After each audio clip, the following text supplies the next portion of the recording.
Olá, bom dia. Começando mais uma reunião de pauta na CO TV, a nossa TV que é independente, revolucionária, 24 horas no ar.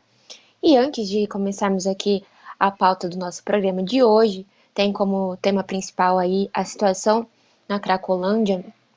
Ontem, né, os moradores de rua da região se revoltaram aí contra a violência policial. Vamos aí debater, mostrar os vídeos, além das atualizações da pandemia. Gostaria aí, antes de começarmos o debate, lembrar os companheiros de verificar se você já curtiu esse vídeo do nosso canal, compartilhar com os seus amigos nas suas redes sociais, divulgar aí a nossa programação. Se você depois quiser divulgar o programa separadamente, você pode procurar no acervo de vídeos da CO TV. Essa divulgação aí ajuda o aumento da nossa TV. Você também pode contribuir financeiramente conosco, contribuindo aí pelo chat, a opção do super chat, tem também o super sticker. Então contribua para nos ajudar a manter aí a nossa TV no ar. E também você pode contribuir tornando-se um membro do nosso canal. Essa opção aí possibilita que mensalmente nós contemos aí com a contribuição mensal para nos programarmos aqui e melhorar cada vez mais a nossa TV.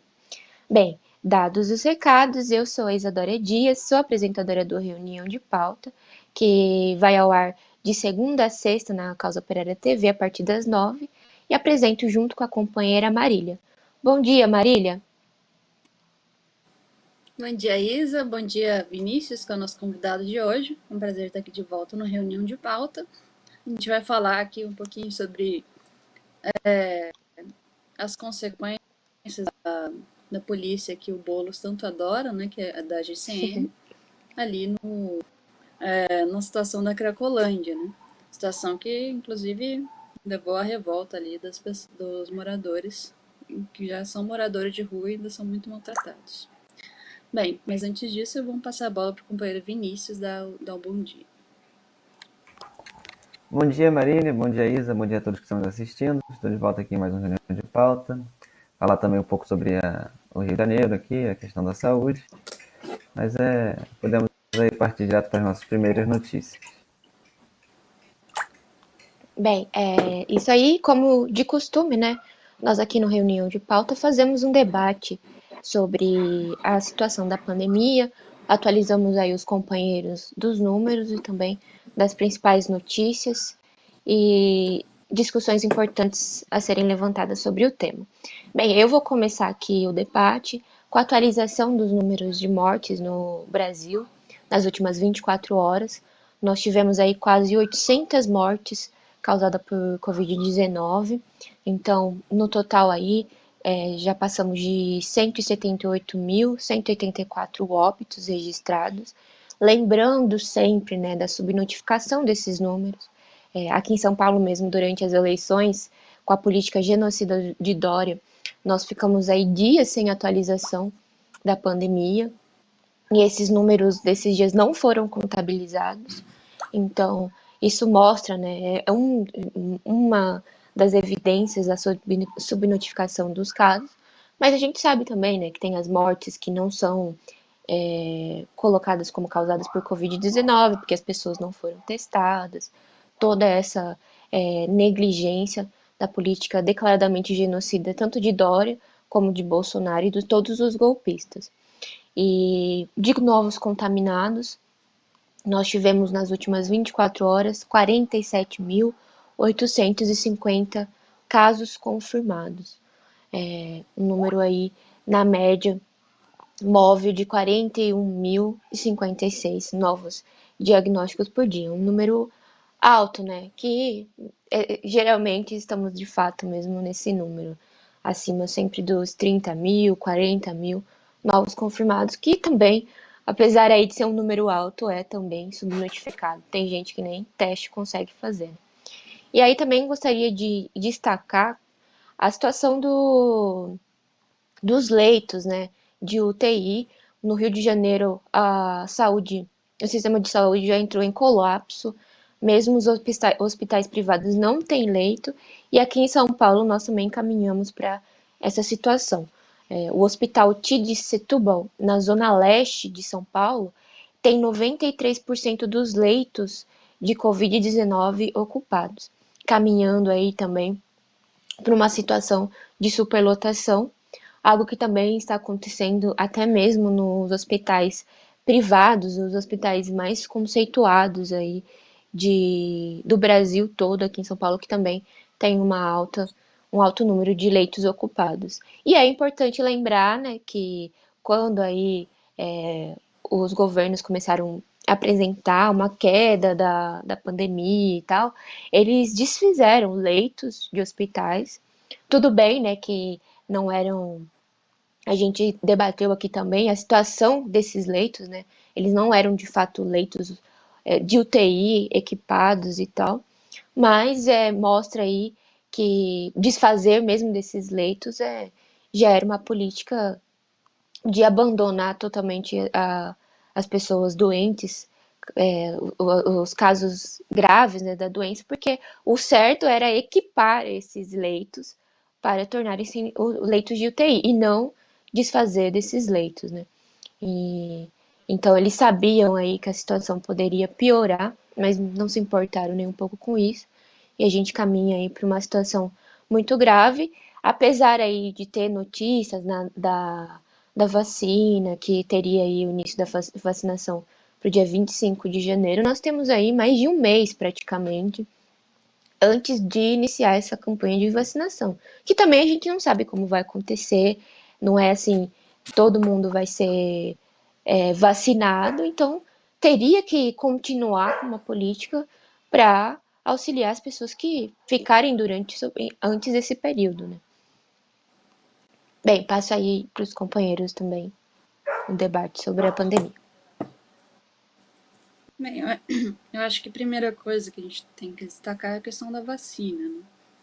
Agora, a imprensa está fazendo toda uma propaganda em torno da senhora ali do Reino Unido, que foi finalmente vacinada, e foi a primeira vacinada pela vacina Pfizer, a vacina escolhida pelo Bolsonaro. Na contramão, a gente tem aqui em São Paulo o governador Dória, que escolheu a vacina Coronavac, né? E finalmente essa a dualidade entre a Pfizer e a Coronavac, ela tem sido também ela tem sido utilizada por uma luta política, na verdade, né? O Dória ele está querendo se colocar aí como candidato para a presidência em 2022, se emplacar em detrimento do Bolsonaro, e exatamente para isso ele está fazendo toda essa movimentação em torno da vacina. Eu acho que a primeira coisa que a gente tem que destacar é a seguinte coisa, né? Primeiro, que o governador Dória ele não fez nada para, de fato, conter a situação da pandemia. Acho que a gente tem que colocar bem claramente que essa situação ali na superlotação dos leitos de UTI, não só aqui em São Paulo, né, mas a gente vê a situação se agravar no Grande São Paulo e em outros locais aqui do estado, e a gente tem uma situação aqui que é de completo abandono da população aqui nesse momento da pandemia. A gente viu isso ser bem destacado na fala, por exemplo, dos moradores ali de Paraisópolis, né? A gente teve a oportunidade de fazer uma entrevista ali com os moradores e, de fato, a gente viu que houve um abandono total nas favelas e nos bairros populares. A gente também fazendo mutirões de casa em casa, na Zona Leste, na Zona Extremo Sul, a gente viu ali que a situação da população, na verdade, é de completo abandono, porque a população das favelas, elas não tem como chegar. O hospital mais próximo desses locais é extremamente distante, e esse hospital, ainda sendo distante, não tem as condições necessárias para o tratamento mínimo ali de situações mais graves da pandemia. Quer dizer, isso por si só deixa claro que não houve nenhum tratamento adequado ali para a situação da pandemia. E é importante destacar isso daí por quê? Porque agora, quando se coloca a questão da vacina, o Dória está falando que ele vai vacinar todo mundo, vai vacinar a população de São Paulo, Se a pessoa de outros estados quiser ser vacinada, também vai vacinar. Quer dizer, o grande herói ali da vacina. Mas a realidade tende a ser muito diferente do que as promessas dizem, né? Então, quer dizer, já estão colocando primeiro que vai ter uma diferenciação primeiro de prioridade, o que é normal, mas ainda assim a gente tem que ver aí quanto tempo vai demorar para a população como um todo ser vacinada e se isso vai acontecer, né? Acho que essa é uma questão importante para ser destacada. E outra questão essencial é exatamente essa questão aí do tratamento geral.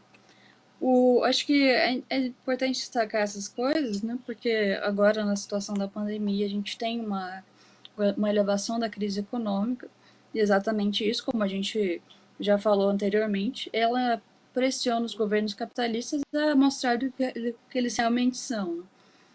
A gente vê aqui na situação da pandemia que os principais países ao redor do mundo eles estão mantendo as escolas abertas, mesmo ao mesmo tempo em que adotam medidas extremamente autoritárias aí de fechamento, como por exemplo o lockdown.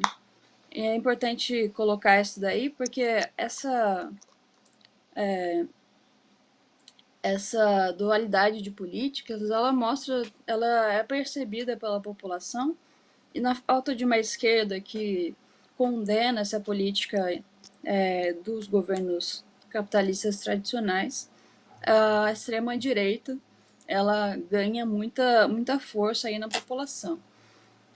A gente vê isso daí nas grandes mobilizações contra o lockdown em diversos países da Europa, por exemplo.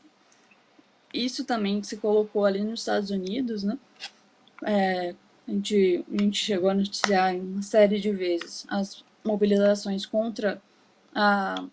pela reabertura do comércio e, finalmente, contra o lockdown ali nos Estados Unidos, e aqui no Brasil também a gente viu mobilizações do tipo. Então, acho que é importante a gente destacar isso daí para ver qual que é o jogo político que vem sendo, que se constrói na situação. Porque exatamente na falta de uma política de esquerda, a quem vai crescer é a direita, o que mostra necessariamente a importância da gente como esquerda, a gente se colocar aí na contramão, numa posição crítica em relação a todas as posições do governo. Muito diferente do que a esquerda aí, pequeno burguesa, se colocou em relação ao Dória, por exemplo, falando que ele seria o herói do povo, o que é um absurdo total. Bem, eu acho que essa questão é essencial para se destacar. Eu passo a bola aí para o companheiro Vinícius. Eu acho que você falou o principal. Eu queria comentar um pouco sobre a situação aqui no Rio de Janeiro. Tava até vendo era uma notícia meio esquizofrênica no jornal da própria Rede Globo, no jornal da televisão, que ficava mostrando hospitais lotados, pessoas sofrendo no hospital, pessoas esperando em poltronas, como a pandemia tava horrível aqui no Rio, e aí mostrava aquele mapinha clássico da pandemia, né, os estados em azul ou vermelho, e o Rio de Janeiro estava azul ainda. Aí era até um negócio que todo mundo viu já, nossa, como assim o Rio de Janeiro tá azul, não tá piorando? E aí você vê que essa forma aí de medir os dados é feita para confundir todo mundo, né? Então, essa média móvel, ela finalmente começou a subir agora, né? Eles fazem uma média aí dos últimos 14 dias e agora ela de fato subiu. Então, você demora aí para ter os casos subirem por essa forma aí que distribui ao longo de 2 semanas o que supostamente está acontecendo, né? Porque esses números não são confiáveis. Então, o que aconteceu é que a última data que a gente tem no Rio de Janeiro é que morreram 119 pessoas num dia, tivemos 3.377 casos, e o que deixa aí o Rio de Janeiro com 23 mil óbitos, e mais de 23 mil óbitos. E é bom lembrar que a população do Rio de Janeiro é 16 milhões, né? Então é menor que é menos da metade da população de São Paulo. Então, proporcionalmente, a gente está pior, né? Aí o Dória é muito assassino, né? Vocês têm seu fascista aí para reprimir vocês, mas os nossos fascistas aqui parece que estão vencendo aí a disputa, né? O Witzel, que gosta de dar tiro na cabecinha, e o vice do Witzel, que também gosta de dar tiro na cabecinha, né? Porque temos aí a terrível notícia que a PM assassinou duas meninas aqui no estado do Rio de Janeiro essa semana. Então aqui a situação parece estar pior. E se você vê os próprios dados, não dá para confiar, né? Mas no próprio jornal tem uma coisa meio maluca, porque você vê aqui que temos 23 mil óbitos confirmados, 374 mil casos e 344 mil recuperados. Então, se você somar, você vai dar que os recuperados com os óbitos dá 367 mil. Ou seja, até o próprio jornal aí não sabe o que aconteceu com 7 mil pessoas. Tem 7 mil pessoas que foram confirmadas, a gente não sabe se estão vivas ou não. Isso a gente vê no dia a dia aí também, né? Que devido às burocracias, as coisas, você conversa com as pessoas que tiveram parentes, amigos que morreram de Covid, e elas relatam que não foi, né, para o número oficial e tal, ficou perdido aí na burocracia. Mostrando que a situação está muito pior e eles continuam escondendo os números. E aí vem ainda com a notícia aqui que no Rio de Janeiro, os próprios funcionários da saúde, né, 16 mil trabalhadores da área da saúde, da Rio Saúde, que é uma empresa pública que está sendo destruída aí pelos golpistas, né? Desde 2016, eles vêm fechando as clínicas, fechando tudo, demitindo as pessoas, e aí 16 mil pessoas estão sem receber o salário, e a empresa pública de saúde está com 200 milhões de dívida, que é uma coisa um tanto absurda, né? Que durante a pandemia deveria estar fluindo aí rios de dinheiro para impedir que a pandemia se espalhe para cuidar da população. Mas o que acontece é que as empresas estão em dívida e não estão pagando os trabalhadores justamente de unidade de saúde, né, como o Hospital do Rio Centro e o Ronaldo Gasolin Acari, que são referência no tratamento de Covid, de coronavírus. Então você vê como é que é a situação, né? O pessoal gosta de fazer demagogia com vacina, falar da vacina. Você vê aqui o Globo também, que é o jornal aqui que representa a burguesia do Rio de Janeiro, também está lançando editoriais com Dória, falando não, vamos ligar, vamos fazer não sei o quê. Você vê que tem uma disputa aí dentro da burguesia com essa questão da vacina. Mas aí a vacina que é mais para frente, que vamos ver como é que vai ser, e no momento realmente que as pessoas estão morrendo centenas de pessoas por dia só no estado do Rio de Janeiro, a saúde parece que está até pior do que antes estava do Covid, né? Porque a situação aqui no Rio de Janeiro já vinha deteriorando há muito tempo, né? É um dos motivos aí que a população também odeia o Crivella, né? Ele é o cara que destruiu a saúde. O Paes é o cara que destruiu a cidade, né? Removeu aí mais de 60 mil pessoas, é um inimigo dos camelôs, dos moradores de rua. O Crivella destrói a saúde. A população, na verdade, já que eu entrei nesse tema, né? Entre o cara que destrói a saúde e o cara que remove as pessoas, preferiram quase nem votar, né? Porque a abstenção aqui no Rio chegou a quase 50%. Ao contrário aí da esquerda que preferiu apoiar o Paes, a população, como em geral, não quis participar desse jogo aí de cartas marcadas para vencer as piores figuras que tem nesse país, né? Crivella ou Paes.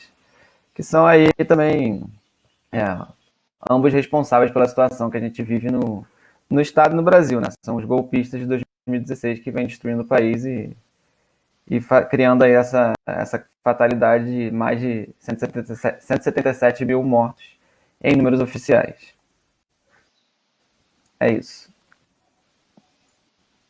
Bem, gostaria de destacar, né, o debate que a Marília colocou em relação à política do Dória, né? A esquerda aí precisa ter uma política independente, né? Não apoiar aí o Dória como herói da situação, porque mesmo que tenha aí a situação da vacina, como já colocado, não é uma situação que garante que de fato aí vai estar tudo resolvido. A gente não sabe mesmo se os mais necessitados da vacina, os trabalhadores, se toda a população vai ter acesso a essa vacina, né? E a esquerda precisa ter uma política independente de reivindicar aí que a vacina esteja disponível para todos, esse plano de vacinação ele inclua, né, toda a população, seja rápido, eficiente, porque não dá também para confiar num político como o Dória, né, que até agora não mostrou nenhuma eficiência em combater a pandemia e ele está aí apostando na vacina para fazer campanha eleitoral, para fazer uma propaganda, uma campanha falsa de que ele seria diferente do Bolsonaro, né, que ele seria o oposto aí de Bolsonaro, sendo que a gente sabe que ele, além de ter apoiado, né, já o Bolsonaro, ele é um político do mesmo nível genocida de que o Bolsonaro, né? Do que o Bolsonaro, ele só tem, só faz aí uma demagogia melhor, né? Faz aí consegue pintar uma carinha de que ele seria algo civilizado, né? E é um absurdo a esquerda defender o Dória ou glorificar a política que ele está fazendo em torno da vacina como se ele fosse algo bom, né? De maneira alguma a gente tem que cair, né, nesse papinho, porque a gente sabe também, a gente tem denunciado aqui na nossa imprensa, o nosso partido tem denunciado que depois numa eleição aí entre Bolsonaro e Dória, vão acabar aí defendendo, aplicando a política do menos pior, do mal menor, né, e acabar defendendo o Dória. É uma loucura. Então a gente, aqui no Partido da Causa Operária, na nossa imprensa, vai denunciar amplamente essa política. Bem, já partindo aí para o nosso tema principal, companheiros, está também relacionado aí à política do Dória, né, mostrando aí quem é esse herói aí. Aqui em São Paulo já é tradicional, né, a ação da polícia na Cracolândia, uma região aqui no centro da capital, onde concentra-se os usuários de droga, né? Que na verdade esses usuários são um setor da nossa sociedade totalmente excluídos, são pessoas aí que vão para a condição de moradores de rua e acabam se envolvendo nas drogas porque não deve ser nem um pouco fácil, né? Você morar na rua, viver aí totalmente à margem da sociedade, e a droga acaba sendo aí um recurso para essa população. E eles são brutalmente atacados pela polícia militar e também pela GCM, né? A polícia do amor de Boulos, né? Aquela polícia que ele falou que ia ensinar melhor como tratar a população de rua. E Dória, que já leva a cabo essa política de ensinar como a GCM tem que tratar, Dória, né, e Covas, como essa polícia tem que tratar os moradores de rua, eles têm realizado cada vez mais ação de limpeza no bairro. E eles vão com a desculpa, né, de que eles vão realizar uma limpeza ali na região, e aí eles vão com a GCM, porque aí a GCM faz a limpeza humana aí do pessoal da Cracolândia. Na semana passada mesmo, durante a noite, eles fizeram uma ação super violenta contra esses moradores de rua, jogaram bomba contra eles, assim, uma situação horrível. E aí ontem, novamente, eles foram lá fazer essa ação de limpeza. E aí tava chovendo aqui em São Paulo, e esse pessoal tava tentando se esconder embaixo de um local, de uma estação de metrô. E aí a GCM chegou lá também jogando bomba, atacando essa população. E aí eles revidaram. Eles saíram aí nas ruas da região dali do centro, atacando os pedestres, atacando carros, a polícia, os jornais, né, noticiaram aí que seria um arrastão, mas na verdade era uma resposta à ação truculenta, à repressão da GCM contra esses moradores. A produção tem vídeo aí, eu gostaria de pedir para eles apresentarem para os companheiros e aí depois passo também para os nossos apresentadores comentarem.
otário, velho.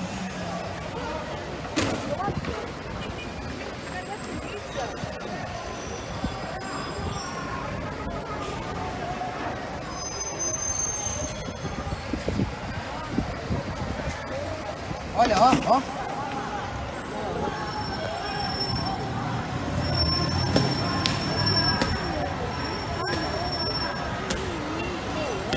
Olha, roubando o povo, mano. Ai.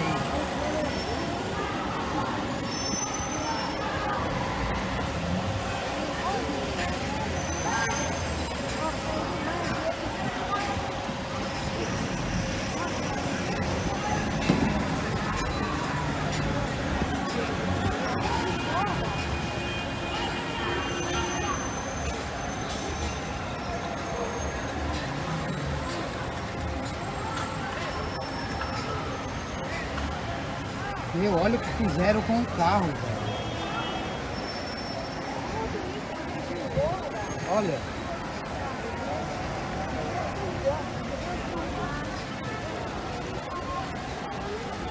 Meu Deus, velho. Cadê a polícia, velho? Ó. Olha eles aí estourando o outro lá, ó.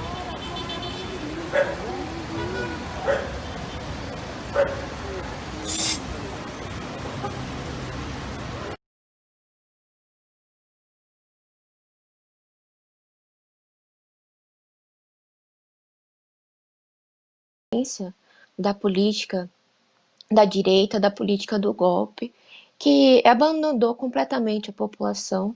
Essas pessoas aí, lembrar, né, que são moradores de rua, pessoas totalmente abandonadas.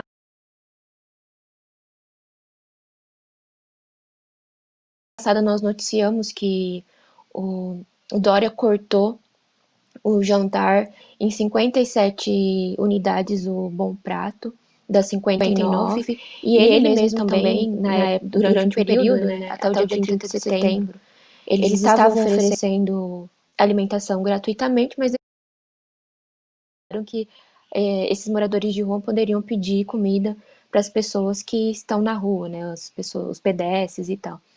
Então, é uma população totalmente abandonada e que o único tratamento que tem do Estado é a repressão. E aí isso daí é uma resposta da violência, né? Uma resposta da maneira como eles são tratados. E parece que cada vez será mais comum no nosso país, dado aí o total abandono dos golpistas com a classe trabalhadora, o que já era esperado, né?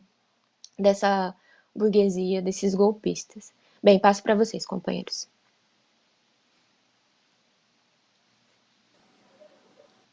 É importante colocar essa notícia, principalmente pelo fato de que o Boulos ele foi o grande defensor da GCM. Inclusive, uma das críticas do Boulos ao Covas foi exatamente que o Covas ele teria desaparatado a GCM e a Polícia Militar, quer dizer, não teria dado atenção suficiente para esses setores super progressistas da população, do Estado burguês. Então, ele saiu exatamente em defesa desses setores. É importante destacar isso daí, porque o Boulos, teoricamente, ele se coloca aí como a liderança, a suposta liderança dos movimentos de ocupação. É importante colocar porque o movimento de ocupação ele se baseia exatamente no fato de que a pessoa não consegue morar pelos próprios recursos ou alguma coisa assim, e ela vira um morador de rua, quer dizer. Então, exatamente, a GCM ela contrapõe a suposta posição que ele teria aí na esquerda. E, na verdade, ele coloca acima essa posição direitista em relação à suposta posição de liderança, que mostra que ele não é liderança coisa nenhuma. Na verdade, ele é um funcionário aí do Dória, um funcionário da direita, como qualquer outro oportunista aí, qualquer outro político burguês oportunista. É importante destacar isso daí porque a GCM, como a companheira falou, ela tinha feito, na semana anterior desse arrastão, ela tinha feito uma ação ali de despejo que se é possível, né, eles tinham despejado eles da rua que eles estavam para colocar em outra rua. Quer dizer, tratando como gado mesmo ali para mudar o gado de posição. E, de fato, a gente já é conhecido da GCM a fama deles roubarem cobertor de mendigo, deles fazerem tudo de ruim com os mendigos. Então, eu não acho que seja uma coisa estranha a reação aí dos moradores de rua nessa situação. Eu acho que só é importante destacar que essas situações elas tendem a aumentar.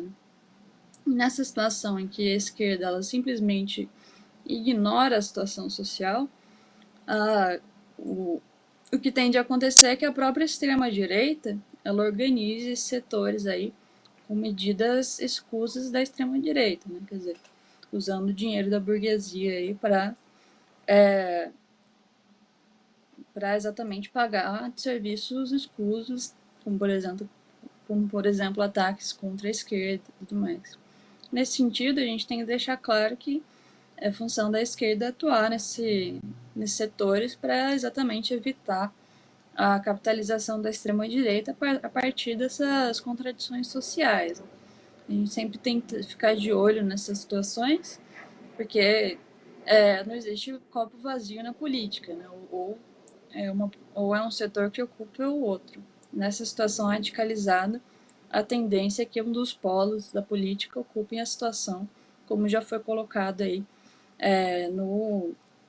na ação dos moradores de rua.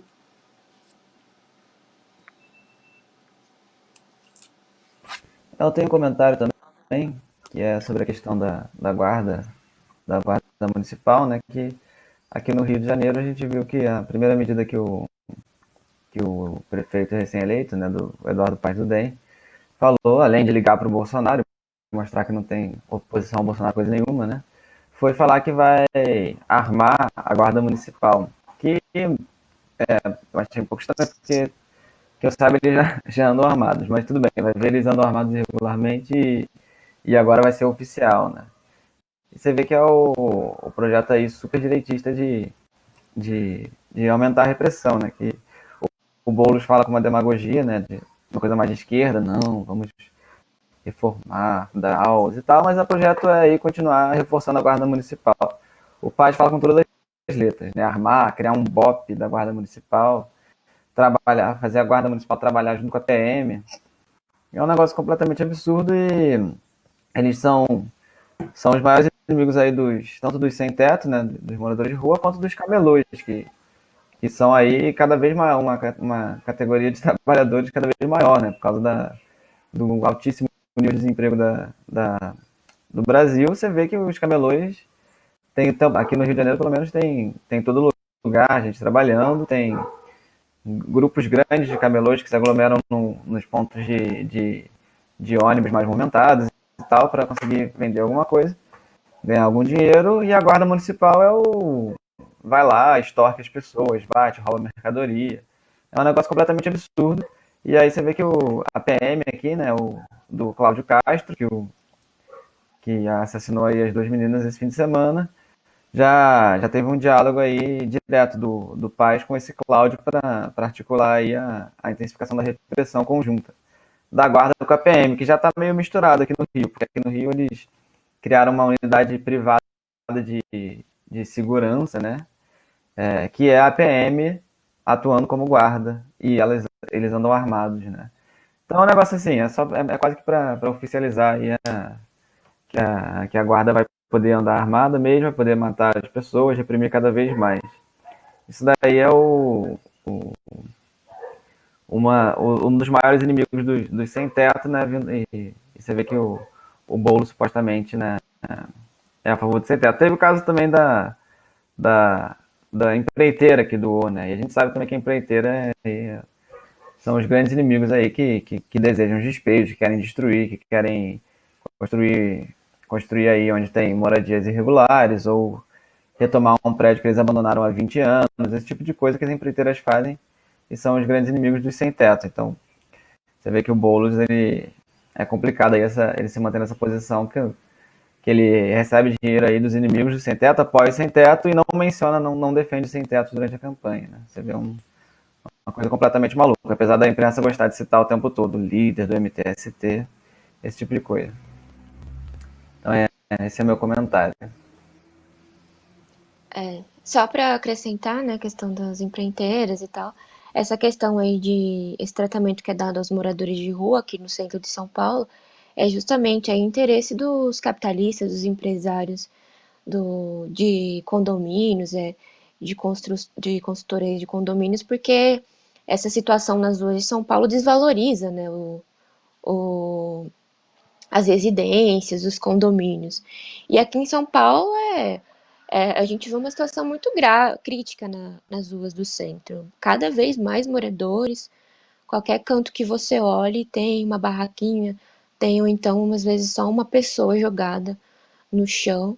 E aí a política fascista, né, do Covas junto com o Boulos, o Dória, né, ato falho, ele é de expulsar aí a base de muita repressão essa população sem apresentar nenhuma solução. Pô. Tanto que depois desse episódio de ontem, eles colocaram ainda mais repressão contra essa população.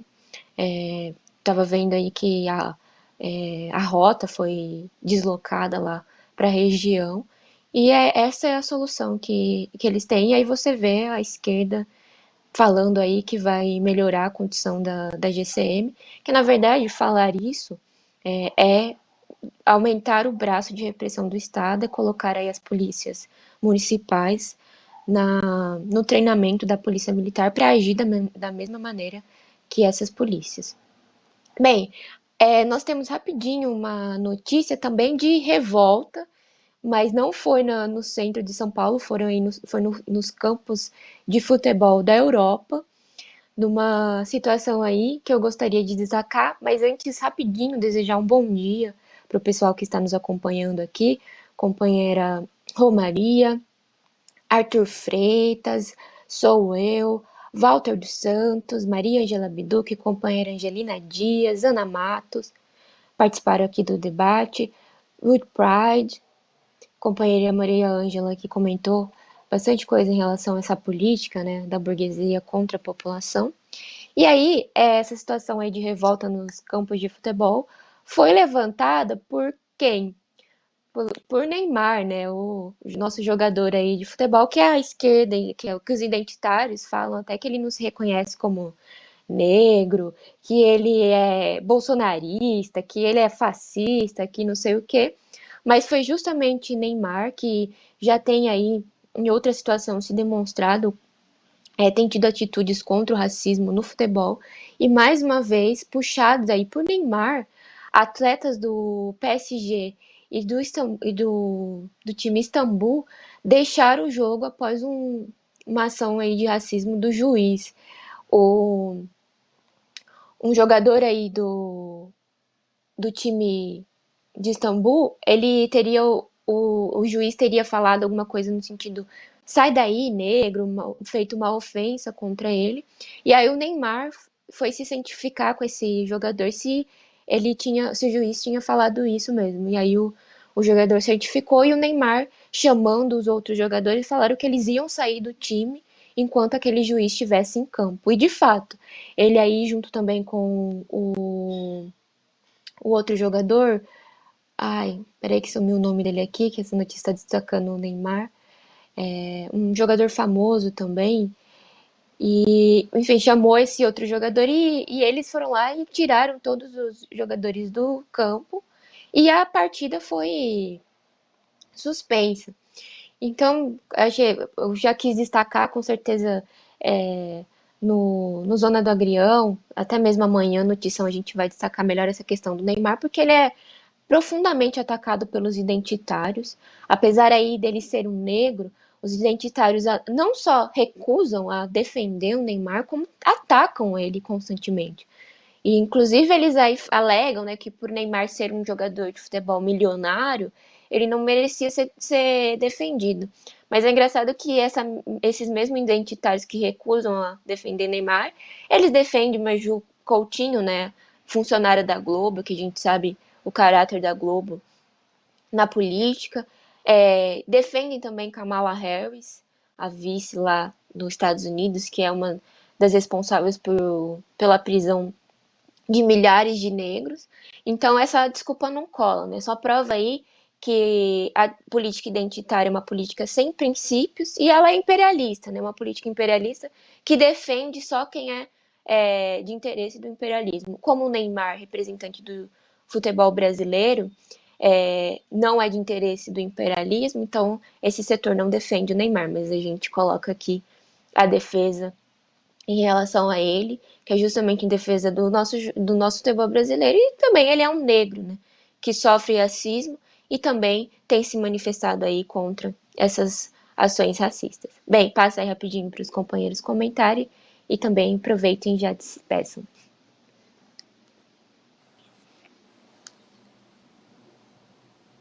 Bem, eu acho que é importante destacar essa questão do Neymar, né? A gente já faz uma longa polêmica aqui em favor do Neymar.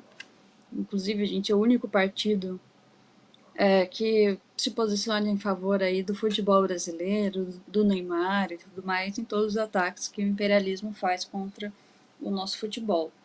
E exatamente, aqui a gente coloca a ação de combate, né, de protesto do Neymar, mas eu acho que a questão essencial de fato é que ele é um cara que é um negro, ele é pobre, ele é brasileiro, então quer dizer, obviamente que ele vai ser vítima aí de uma série de ele vai ser vítima de uma opressão aí, principalmente no futebol europeu. Né? Acho que é importante destacar isso daí, porque eu acho que a principal questão que os setores da esquerda, pequena burguesa e da pequena burguesia em geral colocam contra o nosso futebol, inclusive contra o Pelé e tudo mais, é o fato deles serem pobres, né? Quer dizer, serem pessoas super pobres que, por uma situação do capitalismo, enriqueceram rapidamente e, finalmente, não tem... ainda assim, eles têm as contradições ali, levam as contradições do povo pobre, né? que não é tão instruído e tudo mais. Então, eu acho que essa questão é essencial, porque, finalmente, a gente vai ver aí uma posição que é aquela coisa que a culpa é do pobre. Né? Você vai ver, não, mas pobre é preconceituoso, pobre é racista, pobre é isso, pobre é aquilo. E exatamente isso é levado aí para o nosso futebol, porque o nosso futebol é todo de caras pobres e negros. Né? Acho que é importante destacar isso daí, porque não tem nada a ver o fato de que eles são multimilionários. E, finalmente, se a gente vai ter um exemplo de uma pessoa multimilionária, a gente tem aí os atores da Globo. Quando tem um ator que é negro, alguma coisa assim, a esquerda vai lá e dá pulos de alegria, fala que é uma grande representatividade da esquerda e tudo mais. Mas não é porque é um negro em si, mas é mais porque ele tem o porte da burguesia. Quer dizer, ele age como uma burguesia, ele fala como uma burguesia e tudo mais. No caso do futebol, que é o esporte do povo brasileiro, inclusive a gente sendo o maior país, tendo o melhor futebol do mundo, isso daí é um elemento de autoestima da população brasileira, que é uma coisa essencial para o desenvolvimento da luta política.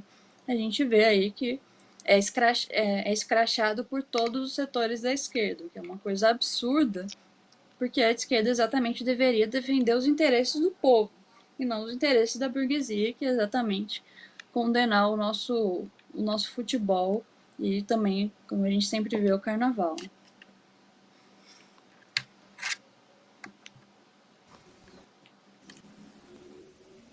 Vinícius? A produção vai Tem algum passar o comentário? vídeo? Estavam Tem comentando o aqui vídeo. sobre o vídeo. É curtinho, né? É só do momento que o Neymar tá organizando ali o levante.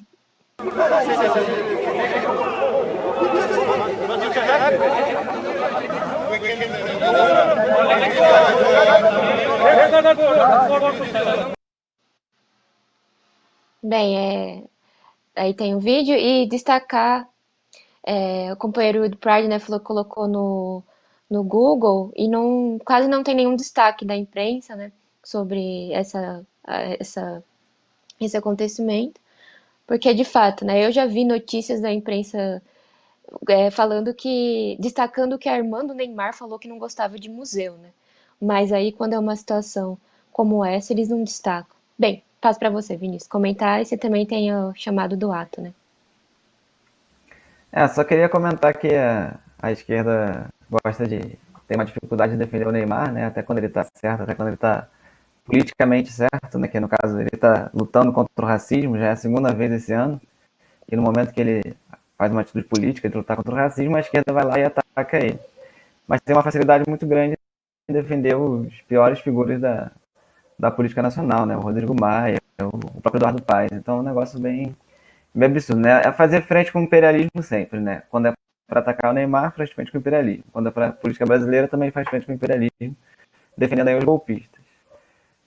Mas eu queria, estamos com pouco tempo, né? Então eu queria convocar aí os companheiros aqui do Rio de Janeiro para o ato que está sendo organizado para amanhã.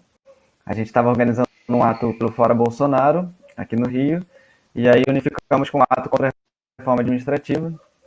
Então vai ser um ato amanhã na Praça da Candelária, às 16 horas. Temos o card aí, se a produção puder passar. E temos também matéria no Diário da Casa Operária, casaoperária.org, divulgando aí o card. Se vocês puderem compartilhar para todos, convocar o máximo de pessoas possível, que é a única maneira realmente de mudar a situação terrível que a gente vê agora é por meio da mobilização nas ruas, né? Então é isso. Queria convocar todos e não falar muito mais, porque nosso tempo acabou. Então vou aproveitar também para me despedir, agradecer a todos que estão nos assistindo e semana que vem estou de volta em mais uma reunião de pauta. É isso aí. Muito obrigada, Vinícius. Muito obrigada também à companheira Marília. E nós voltamos amanhã com reunião de pauta a partir das 9. E continue aqui ligadinhos na Causa Operária TV. Acabando aqui a reunião de pauta, começa a Universidade Marxista. E também acompanhe nosso diário para saber mais notícias sobre o curso Stalinismo e você se inscrever aí e participar conosco da próxima Universidade de Férias. Tchau, tchau, muito obrigada.